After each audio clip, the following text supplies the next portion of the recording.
हदीस में देखें रसूल करीम ने फरमाया, बड़ी बुनियादी हदीस है मेरे दोस्तों, फरमाया कि मन हज्ज लिल्लाह, मेरी बहनें सुने, फरमाया मेरे भाई सुने, मन हज्ज लिल्लाह, जिसने हज किया किसके लिए? हाजी कहलाने के लिए नहीं, अल्लाह के लिए।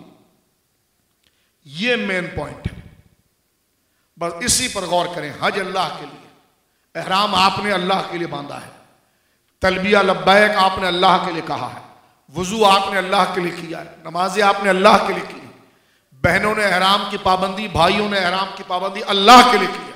कौन देख रहा है? अल्लाह देख रहा है। किसको दिखाना है? अल्लाह को दिखाना है। किसकी मर्जी लेनी? अल्लाह की लेनी।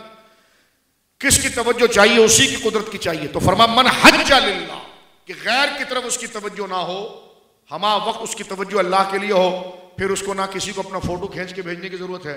फरमा जहां दिखाना था वहां तस्वीर चली गई है, वहां पहुंच गई, वो इन असबाबी कामों से पाक है। जिसको दिखाना था आए बाद में खिंचवाते रहे, तो सारा फरमा मन हज्ज लिल्लाह, जिसने हज किया किसके लिए? मिलकर कहिए, एक दफा कह दें मुझसे, किसके लिए? अल्लाह। और उसमें दो काम उसने नहीं करना है। मेरी बहनें और भाई सुने, क्योंकि तफसील हो चुकी है, मैं दो चार बातें करूंगा, बस ये हदीस की एक बात अर्ज कर रहा हूं।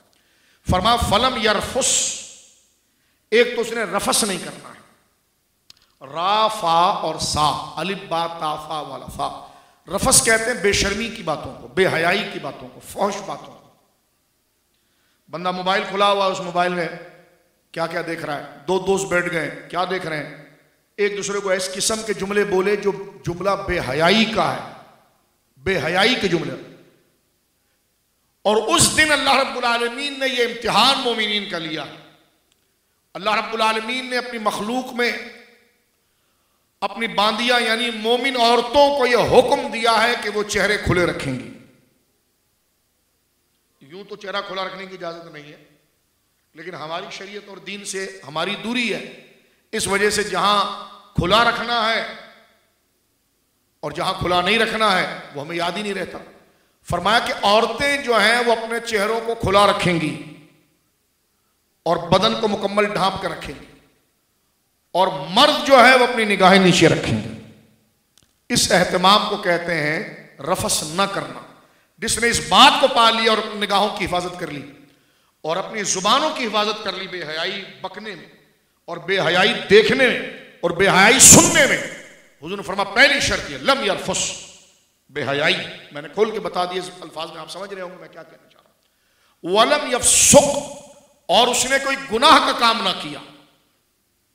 इसमें जनाब यरफुस का माना हो गया बेशर्मी की बातें करना, शहवात और बेहयाई की बातें करना, यह हो गई इसमें रफस के अंदर। और फुसूक के अंदर क्या है? झगड़ा करना, गालियां देना, गीबत करना। अबे उसका इहराम देख कैसा हो गया, अरे वो देख पांव से कैसे चल रहा है, अबे भाई उसकी देख चप्पल खो गई, यार ये देख उसको गर्मी कितनी लग रही है। ये वो बकवासात हैं जिससे हमने मुंह को बंद करना है। ये फिस्क। फरमाया जिसने रफस और फिस्क से अपने आप को रोका, रजा, तो वो हज करके जब लौटेगा कयौमिन, तो उस दिन की तरह हो जाएगा वलदत उम्मुहु, जिस दिन उसकी मां के पेट से वो बेगुनाह पैदा हुआ था।